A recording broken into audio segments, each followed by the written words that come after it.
শ্রীকৃষ্ণ বলেছেন, কেউ তোমাকে কষ্ট দিলে মন খারাপ করো না, কারণ মানুষ শুধু সেই গাছেই পাথর ছুঁড়ে মারে যার ফল মিষ্টি হয়। কেবলমাত্র স্বার্থ ত্যাগই হলো আনন্দ ও সন্তুষ্টির একমাত্র সহজ পথ। সময় কখনো মানুষের নির্দেশিত পথে চলে না, বরং মানুষকে সময়ের নির্দেশিত পথে চলতে হয়। সঠিক উদ্দেশ্য নিয়ে সঠিক কাজ সম্পূর্ণ করাই আমাদের জীবনের পরম সাফল্য। সততার সাথে কর্ম করতে জীবনে বহু বাধার সম্মুখীন হতে হবে, কিন্তু ধৈর্য রাখলে অবশেষে জয় তোমারই হবে। সন্দেহ করা মানুষের প্রসন্নতা পাওয়া না এই জীবনে সম্ভব, না অন্য কোনো জীবনে। যে ব্যক্তির মধ্যে অহংকারের মাত্রা যত বেশি, তার জ্ঞানের পরিধি ততই কম। যা ঘটতে চলেছে তা ঘটবেই, আর যা ঘটবে না তা কখনোই ঘটবে না। এই রকম নিশ্চয়তাপূর্ণ মনোভাব যার মধ্যে আছে, তাকে দুশ্চিন্তা কোনোভাবেই কষ্ট দিতে পারে না। কোনো ঘটনায় ভয়প্রাপ্ত মানুষ সর্বদাই পরাজিত হয়, আর যে মানুষ সব হারিয়েও শান্ত ও একাগ্র থাকে, সেই আসল জয়ী। প্রেম ধর্ম আর মোহ অধর্ম। সত্যিকারের ভালোবাসার কোনো শেষ তারিখ হয় না। যখন প্রেমের সাথে শ্রদ্ধার অনুভূতি যুক্ত হয়, তখন প্রেম ভক্তির সমানে পরিণত হয়। ভালোবাসা আত্মার সাথে হওয়া উচিত, শরীরের সাথে নয়। শরীরের প্রতি যা থাকে তা কেবল আকর্ষণ, আর আত্মার প্রতি যা থাকে তা শুধুই অনন্ত প্রেম। প্রেমের অর্থ কাউকে সন্ধান করা নয়, বরং তাতে হারিয়ে যাওয়া। শ্রীকৃষ্ণ বলেছেন, আমার কাছে কেউ বিদ্বেষী বা প্রিয় নয়, কেউ গরিব নয়, কেউ ধনী নয়। যারা আমাকে ভক্তি ভরে স্মরণ করে, আমি তাদের এবং তারা আমার।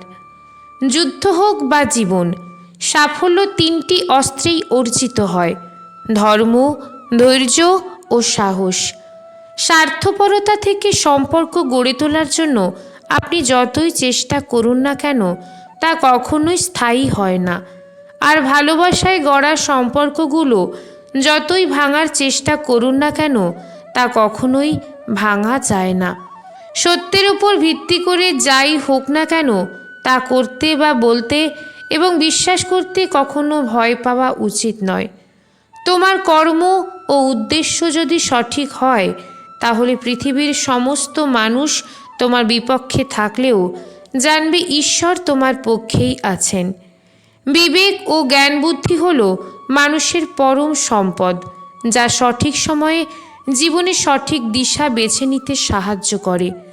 মানব জীবনের চিরন্তন সত্য হল মৃত্যু, যা প্রতিটা মানুষের জীবনেই নির্ধারিত।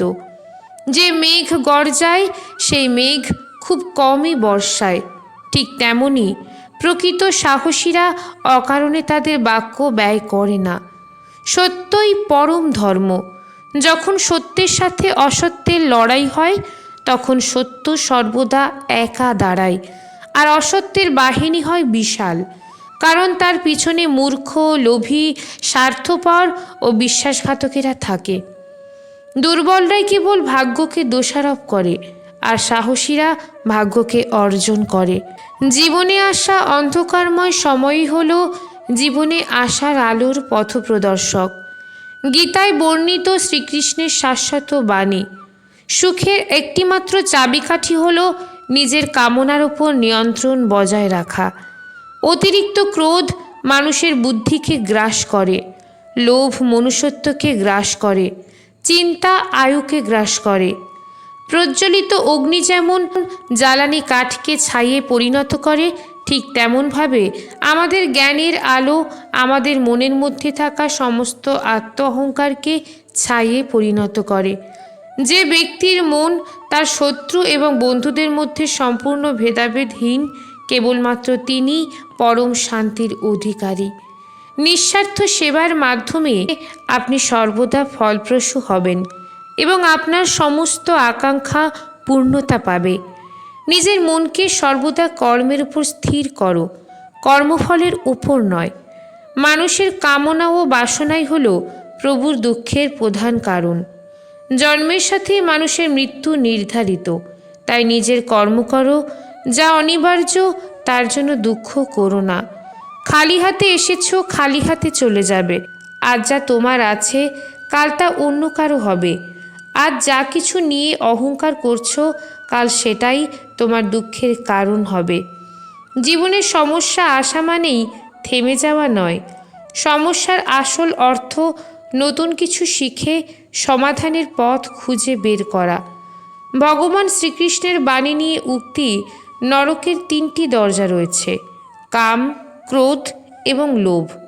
বাহ্যিক বস্তুর ত্যাগকে বাস্তবে ত্যাগ বলে না। আন্তরিক ত্যাগই হচ্ছে প্রকৃত ত্যাগ। জীবনে একলা চলা নিয়ে উক্তি। শ্রীকৃষ্ণের উপদেশ, জীবনে কর্ম করে যাও, ফলের আশা করো না। জীবনের লক্ষ্য স্থির রাখা জরুরি, কারণ লক্ষ্যহীন জীবন মানুষকে ভুল পথে চালিত করে।